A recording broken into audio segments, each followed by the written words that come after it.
Alright everybody, this is Kyle with the technofiles.com, back with another video review. This one of the Sony Tablet S. Sony put out a tablet not too long ago.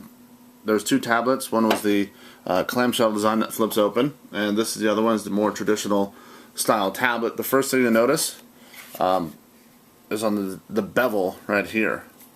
You'll see that's not normally flat. Like most tablets have a very flat edge. This one has a bit of a beveled edge right in here.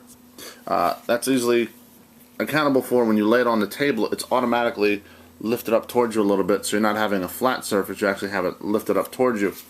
If you go around some of the beveled edges, over here is the power button, the volume rockers. There's one of the speakers. If you go around the back, plasticky type back. Right up here, hard to see, we'll spin it around. There's the camera.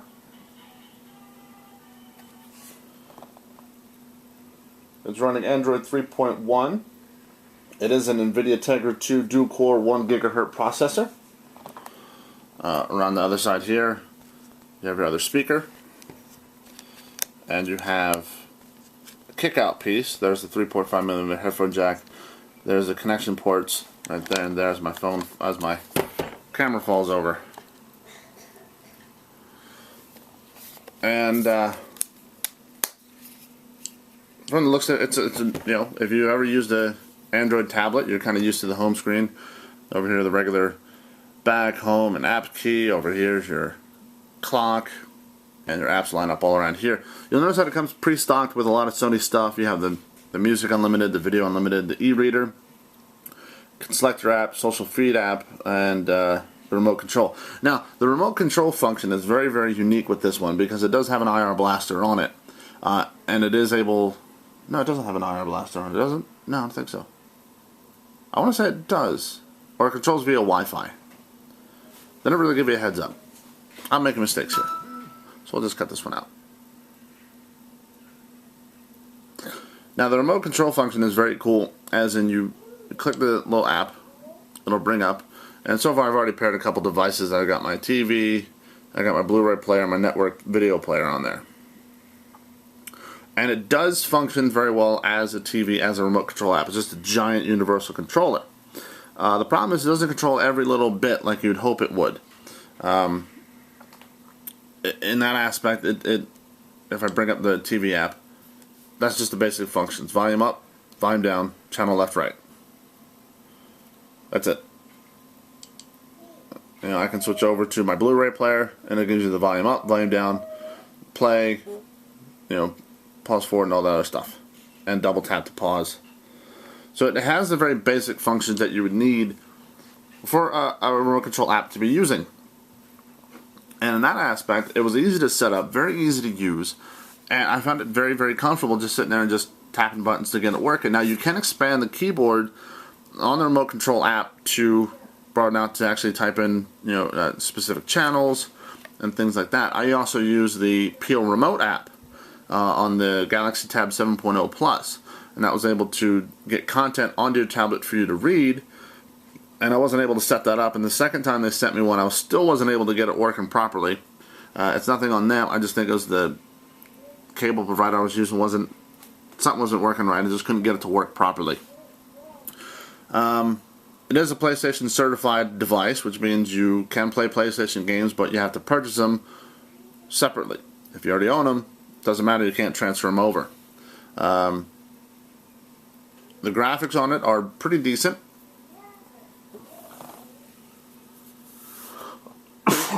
Sorry. Oh well, hello phone. My phone's making a whole bunch of noises.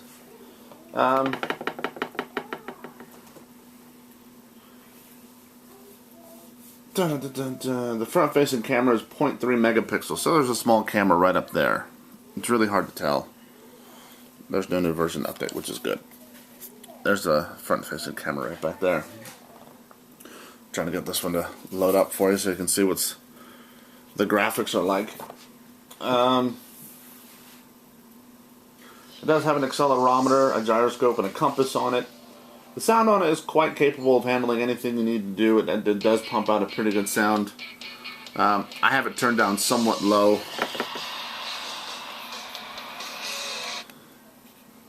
See, it's only like halfway at this point.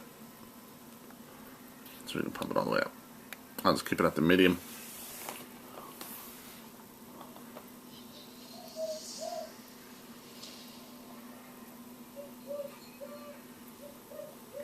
Resolution is 1280 by 800 pixels.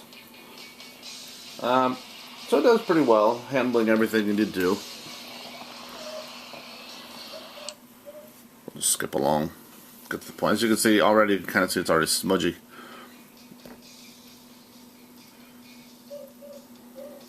Let's do a quick one. Exhibition, just do it real quick.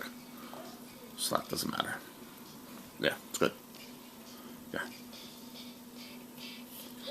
Start.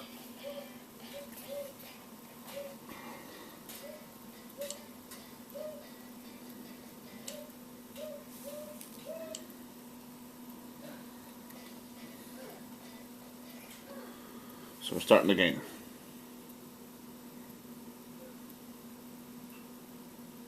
And the camera in the back is a 5 megapixel camera with autofocus as well. And it shoots about 720p at 30 frames per second. So you can kind of see there that the graphics on it are pretty good. I mean, not so much choppiness, and the controls are right here.